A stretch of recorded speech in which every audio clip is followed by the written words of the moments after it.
Thiruvananthapuram DCC അധ്യക്ഷന്റെ താൽക്കാലിക ചുമതല മുതിർന്ന നേതാവ് എൻ ശക്തന് സാധാരണ രീതിയിൽ DCC അധ്യക്ഷ സ്ഥാനത്തേക്ക് വടംവലി നടക്കുന്ന തിരുവനന്തപുരം അധ്യക്ഷ സ്ഥാനം ആവശ്യപ്പെട്ട് ആരും രംഗത്തില്ല. ഇതിനിടെ 3 മാസം മുമ്പ് താനും പാലോട് രവിയും തമ്മിൽ നടത്തിയ സംഭാഷണം ഇപ്പോൾ പുറത്ത് വന്നതിൽ ഗൂഢാലോചന ഉണ്ടെന്നാണ് നടപടി നേരിട്ട ജലീൽ പറയുന്നത്. ഫോൺ വിളി വിവാദത്തിൽ നഷ്ടമായ പ്രതിച്ഛായ വീണ്ടെടുക്കാനാണ് എൻ ശക്തന് KPCC താത്കാലിക ചുമതല കൈമാറിയത്.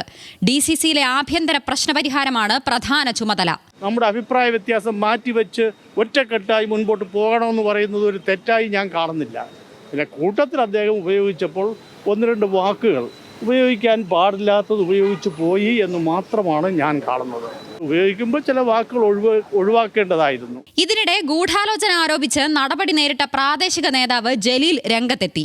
പാലോട് രവിയെ ക്ഷണിക്കാൻ പോയോ എന്ന് രതീഷ് ഞാൻ പറഞ്ഞിട്ടാണ് പോയത്. അപ്പോൾ അദ്ദേഹം ക്ഷണിച്ചോ എന്ന് ചോദിച്ചു. ഞാൻ പറഞ്ഞു ക്ഷണിച്ച്. അപ്പോൾ അവർക്കൊരു സംശയമുണ്ട്, ക്ഷണിക്കാൻ സാധ്യതയില്ല എന്ന്. ഇല്ല, ക്ഷണിച്ചു. എന്നാൽ ജലീൽക്ക് ഒരു വോയിസ് എനിക്ക് ഇട്ടുക എന്ന് പറഞ്ഞു. ഞാൻ അങ്ങനെ ഇട്ടുകൊടുത്ത്. പെട്ടെന്ന് എനിക്കൊരു സംശയം തോന്നി.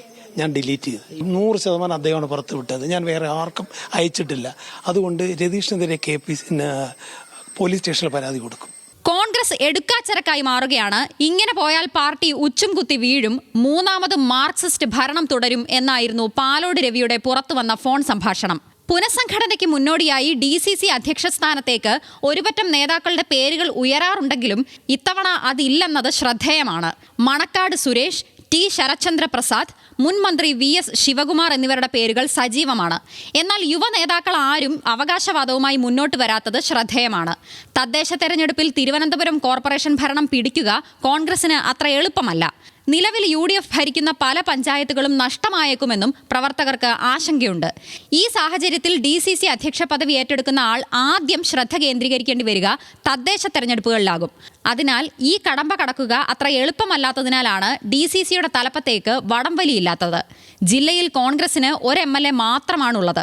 സ്ഥാനാർത്ഥി നിർണയം അടക്കമുള്ള കാര്യങ്ങളിൽ DCC അധ്യക്ഷന്റെ നിലപാട് നിർണായകമാണ്.